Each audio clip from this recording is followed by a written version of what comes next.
मैं पूछता हूं, तुम्हारा सर्वशक्तिशाली ईश्वर हर व्यक्ति को क्यों नहीं उस समय रोकता है जब वह कोई पाप या अपराध कर रहा होता है?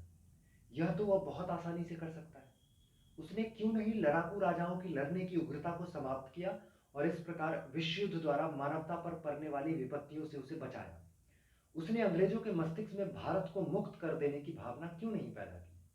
वह क्यों नहीं पूंजीपतियों के हृदय में यह परोपकारी उत्साह भर देता कि वे उत्पादन के साधनों पर अपना व्यक्तिगत संपत्ति का अधिकार त्याग दे और इस प्रकार केवल संपूर्ण श्रमिक समुदाय वर्ण समस्त मानव समाज को पूंजीवादी बेड़ियों से मुक्त करें?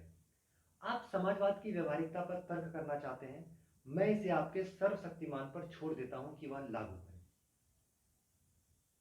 ये शब्द भगत सिंह के हैं,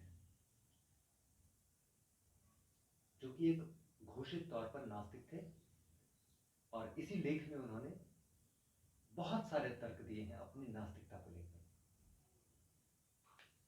आगे क्या भगत सिंह लिखते हैं वो हम देखते हैं। जहां तक सामान्य भलाई की बात है, लोग समाजवाद के गुणों को मानते हैं, वे इसके व्यवहारिक ना होने का बहाना लेकर इसका विरोध करते हैं। परमात्मा को आने दो और वह चीज को सही तरीके से कर दे। अंग्रेजों की हुकूमत की यहाँ इसीलिए नहीं है कि ईश्वर चाहता है, बल्कि इसीलिए है कि उनके पास ताकत है और हम में उनका विरोध करने की हिम्मत नहीं है। वे हमको अपने प्रभुत्व में ईश्वर की मदद से नहीं रखे हैं, बल्कि बंदूकों, राइफलों, बम और गोलियों, पुलिस और सेना के सहारे रखे हुए हैं। यह हमारी उदासीनता है कि वे समाज के विरुद्ध सबसे निंदनीय अपराध, एक राष्ट्र का दूसरे राष्ट्र द्वारा अत्याचार पूर्ण शोषण सफलतापूर्वक कर रहे हैं। कहां है ईश्वर?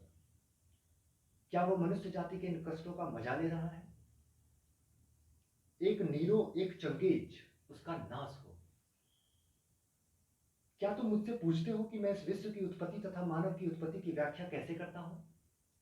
ठीक है, मैं तुम्हें बताता हूं। चार्ल्स डार्विन ने इस विषय पर कुछ प्रकाश डालने की कोशिश की है, उसे पढ़ो। यह एक प्रकृति की घटना है।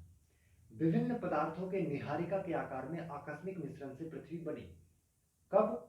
इतिहास देखो। इसी प्रकार की घटना से जंतु पैदा हुए और एक लंबे दौर में मानव। डार्विन की जीव की उत्पत्ति पढ़ो और तदुपरांत सारा विकास मनुष्य द्वारा प्रकृति के लगातार विरोध और उस पर विजय प्राप्त करने की चेष्टा से हुआ। यह इस घटना की संभवतः सबसे सूक्ष्म व्याख्या है। आगे भगत सिंह लिखते हैं, तुम्हारा दूसरा तर्क यह हो सकता है कि क्यों एक बच्चा अंधा या लंगड़ा पैदा होता है? क्या यह उसके पूर्व जन्म में किए गए कार्यों का फल नहीं है? जीव विज्ञान वेताओं ने इस समस्या का वैज्ञानिक समाधान निकाल लिया है।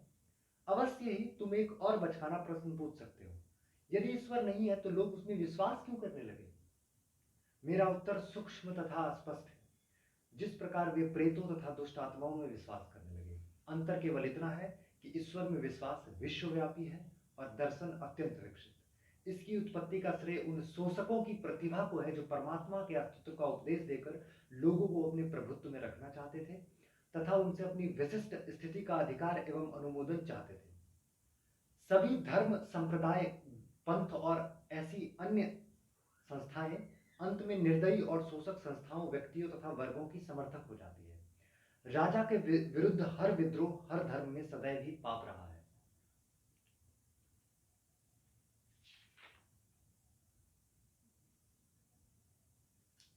अब कुछ खास धर्मों पर जो भगत सिंह ने टिप्पणी की है। भगत सिंह ने मुसलमानों और ईसाइयों पर क्या टिप्पणी की है, आइए उसको पढ़ते हैं। तुम मुसलमानों और ईसाइयों, तुम तो पूर्व जन्म में विश्वास नहीं करते। तुम तो हिंदुओं की तरह यह तर्क पेश नहीं कर सकते कि प्रत्यक्षता निर्दोष व्यक्तियों के कष्ट एवं उनके पूर्व जन्मों के कर्मों का फल है।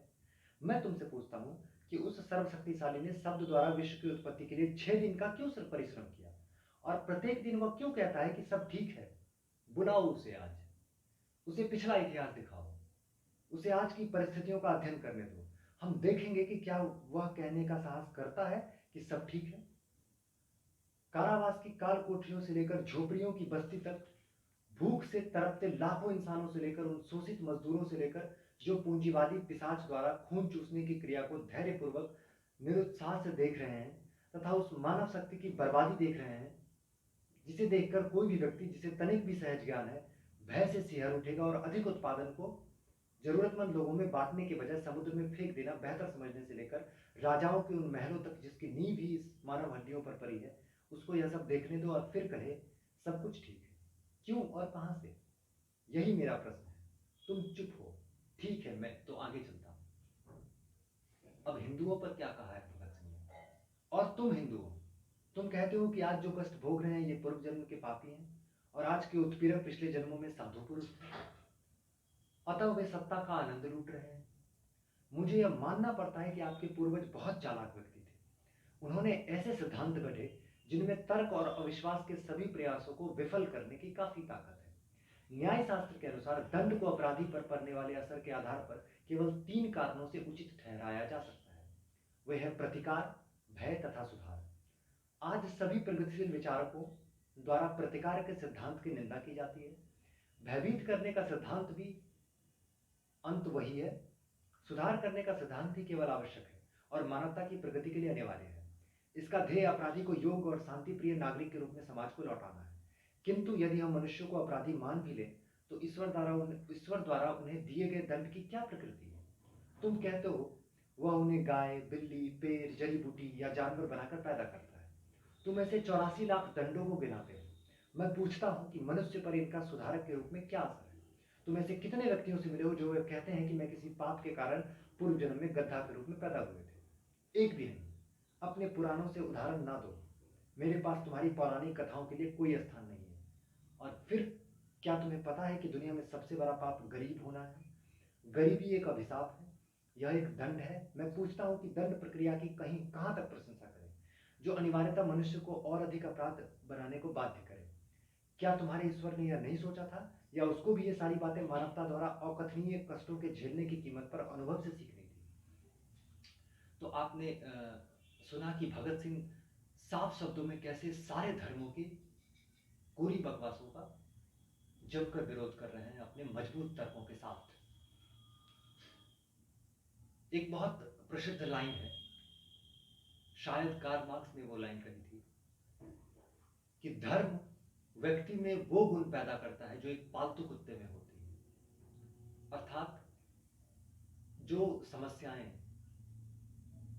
जो गरीबी की समस्याएं, जो भुखमरी की समस्याएं, जो नफरत की जो समस्याएं पूरे विश्व में फैली हुई है, जो तमाम पूंजीवादी ताकतें जो इस नफरत को भुनाकर अपने मुनाफे कमा रहे हैं और मजदूर वर्ग का जो शोषण कर रहे हैं, उस शोषण को भुलाए रखने के लिए धर्म का वो सहारा लेते हैं और जनता को धार्मिक मानसिकता से ओतप्रोत करवाने का हर संभव प्रयास करते हैं। तो एक धर्म एक ढाल की तरह पूंजीवादी ताकतों के लिए काम करती है और भगत सिंह ने उसी धर्म को बहुत ही स्पष्टता के साथ साफ साफ शब्दों में उसका विरोध किया है। और भी भगत सिंह के कई विचार हैं अन्य विषयों पर, हम उनको आगे के वीडियोस में आपके सामने लाते रहेंगे। शुक्रिया।